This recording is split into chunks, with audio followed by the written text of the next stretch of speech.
আসসালামু আলাইকুম। আশা করি তোমরা সকলেই ভালো আছো। আমি আল্লাহর রহমতে ভালো আছি। আজকে নিয়ে আসলাম তোমাদের যে ইংলিশ প্রশ্নটি রয়েছে তার সলভ করে দেব। যে তোমরা যারা খুব ভালো পড়াশোনা করছো অবশ্যই ভালো রেজাল্ট করবে আশা করি।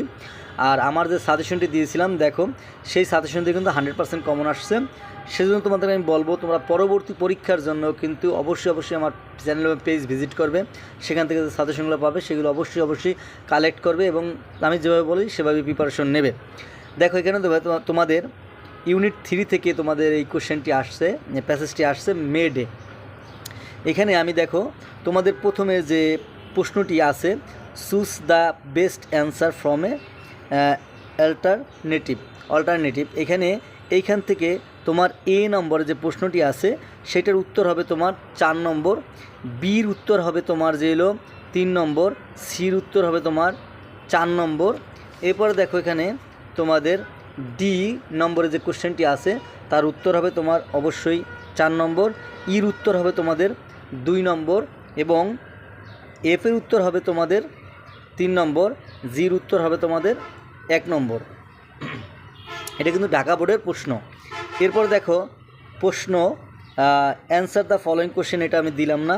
তোমাদের 3 নম্বর যে প্যাসেজটি আসছে এয়ার পলিউশন, এটা আমার সাজেশনে ছিল, সেজন্য বলবো। দেখো এখানে যে তোমাদের গ্যাপটা দেওয়া আছে, ফিল ইন দ্য গ্যাপ, এই গ্যাপের উত্তর যা হবে সেটা বলতেছি। দেখো একের মানে এ নম্বরের উত্তর হবে লাইভ অথবা সারভাইভ, যে কোনো একটা দিলেই হবে। এবং বির উত্তর হবে উই, সির উত্তর হবে হিউম্যানস অথবা পিপল, ডির উত্তর হবে ফর, ইর উত্তর হবে শুড। এখন দেখো তোমাদের আনসিন যে প্যাসেজটি আসছিল, আনসিন প্যাসেজ, দেখো এখানে unseen passage, the great man were born in the different place of this world but their activities make from familiar and closer to use, doctor Mohammad Shahidullah. এই প্যাসেজটি আসছে।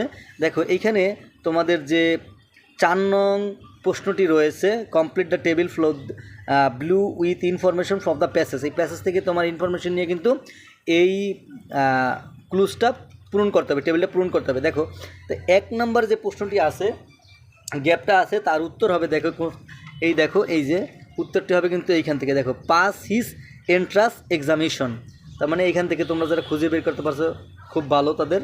এবং দেখো তোমার 2 নং যে প্রশ্নটি গ্যাপটা রয়েছে, এই গ্যাপের যে উত্তরটি হবে তা হবে দেখো কমপ্লিট হিজ এম এ, এটা হচ্ছে 2 নং কোশ্চেন উত্তর। এরপর দেখো তোমার 3 নং যে প্রশ্নটি গ্যাপটি রয়েছে তার উত্তর হবে